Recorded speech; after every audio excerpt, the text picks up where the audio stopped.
বন্ধু আমার গরিব, তাই দিনে পরে স্যান্ডেল, রাতে মারে হ্যান্ডেল। ঠিক আছে। বান্ধবী আমার আগুন, তাই ক্ষেত থেকে সংগ্রহ কইরা রাতে চালায় বেগুন। ঠিক আছে। Embarrassing kind of situation এ তোমার ড্রেস নিয়ে it's like never and they was like how মানে how it's possible কারণ তুমি যেভাবে ড্রেস পরছো and আমি বুঝতে পেরেছি ওরা কি মিন করতে চেয়েছে।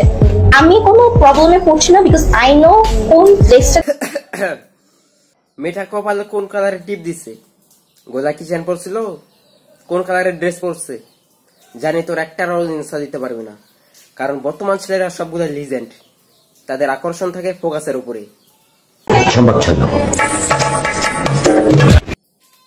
আসসালামু আলাইকুম, আজকে আপনাদেরকে আমি কিছু গুরুত্বপূর্ণ সিকোয়েন্স দেখাবো। এখন কিছু ধামাকাদার সিকোয়েন্স দেখাবো। আচ্ছা ঠিক আছে, দেখান। যারা লাইভ দেখছেন দেশের ভিতরে বাইরে যে যেখানে সবাই লাইভটা শেয়ার করতে থেকে সবাই একটু লাইভটা শেয়ার করে দেন প্লিজ। আরে দূর আপামনি, এই সিকোয়েন্স দেখাবেন জানলে তো ভাই ব্রাদার নিয়ে এসে বসতাম। তোমারটা বড়, আপনারটা অনেক ছোট ভাই। বাংলা একটা প্রবাদ আছে, যেমন কুকুর তেমন মুগুর। আসলে যে যেমন তার সাথে তেমন করাই উচিত। আমি কাউকে সাপোর্ট করতেছি না, রিয়েল কথাটাই বলতেছি।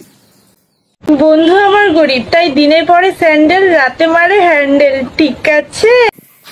বান্ধবী আমার আগুন, তাই ক্ষেত থেকে সংগ্রহ কইরা রাতে চালায় বেগুন। ঠিক আছে।